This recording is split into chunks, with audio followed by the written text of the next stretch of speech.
राधे राधे भक्तों, सभी भक्तों को मेरा सादर नमस्कार। कार्तिक मास अध्याय 20। जय जय तुलसी मैया, जय जय श्री हरि। धर्मदत्त ने कहा, शुभ कर्म से सब पाप छूट जाते हैं, किंतु तू प्रेत योनि में रहने के कारण जब तब व्रत नियम नहीं कर सकती। मैं चाहता हूँ कि तू इस योनि से छूट जाए। तेरे पिछले पाप बड़े भयंकर हैं, जिससे तुझे 3 प्रेत योनियां मिली हैं। तेरे उद्धार का कोई और उपाय न होने के कारण मैंने अपने जीवन में जो कार्तिक के व्रत किए हैं उसका आधा फल तुझे देता हूँ, जिससे तू इस प्रेत योनि से छूट जाएगी, क्योंकि कार्तिक के व्रत से बड़ा कोई व्रत नहीं है। नारद जी ने कहा कि यह कहकर धर्मदत्त ब्राह्मण ने मंत्र उच्चारण कर अपने कार्तिक व्रत के आधे फल को देने के लिए संकल्प किया और तुलसी युक्त वह जल कलहा राक्षसी पर छिड़क दिया।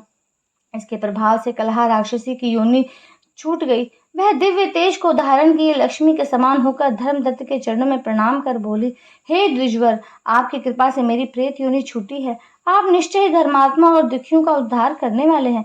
नारद जी ने कहा। इसके बाद एक विशेष विमान उतरा, जिसमें पुण्यशील और सुशील नाम के विष्णु के द्वारपाल आए। द्वारपाल ने विमान से उतरकर धर्मदत्त ब्राह्मण के चरणों में प्रणाम किया और बोले, हे विप्रश्रेष्ठ, आप बड़े धर्मज्ञ विष्णु के सच्चे भक्त हो। आप सदा दीन दुखियों की सहायता करते रहते हो। आपने अपने पुण्य से कलहा का कल्याण कर दिया। इसके पूर्व जन्म के सब पाप नष्ट हो गए हैं और इसको ले जाने के लिए यह दिव्य विमान आया है, जिससे यह वैकुंठ लोक जा रही है। तुम भी अपने व्रत के प्रभाव से इस जन्म के अंत में वैकुंठ में आओगे। तुम्हारी तरह विष्णु भगवान की आराधना करने वाला ही सुखों और मुक्ति को प्राप्त होता है। तुमने जो विष्णु भगवान का पूजन किया है, उसके फल से तुम हजारों वर्षों तक दोनों स्त्रियों सहित भगवान के पास निवास करोगे और पुण्य समाप्त होने पर पृथ्वी पर आओगे। सूर्यवंश के प्रसिद्ध राजा दशरथ के नाम से तुम विख्यात होगे। तुम्हारी दोनों स्त्रियां तुम्हारी रानी होंगी। तीसरी है कलहा, आधे पुण्य प्राप्त करने वाली भी तुम्हारी रानी होगी। वहां पर तुम्हारे महान पुण्यों के कारण विष्णु भगवान तुम्हारे पुत्र के रूप में तुम्हारी सेवा करेंगे।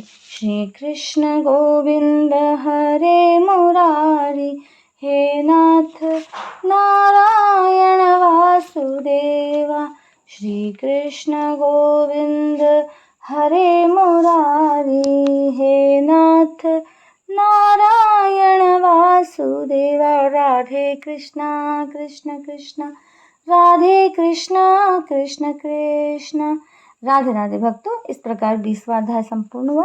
आशा करती हूँ कि आप इससे लाभ प्राप्त करेंगे और अधिक लाभ प्राप्त करने के लिए मेरे चैनल को सब्सक्राइब करें, बेल आइकन को प्रेस करें, वीडियो को अधिक से अधिक शेयर करें। अगला वीडियो आने तक के लिए नमस्कार। राधे राधे।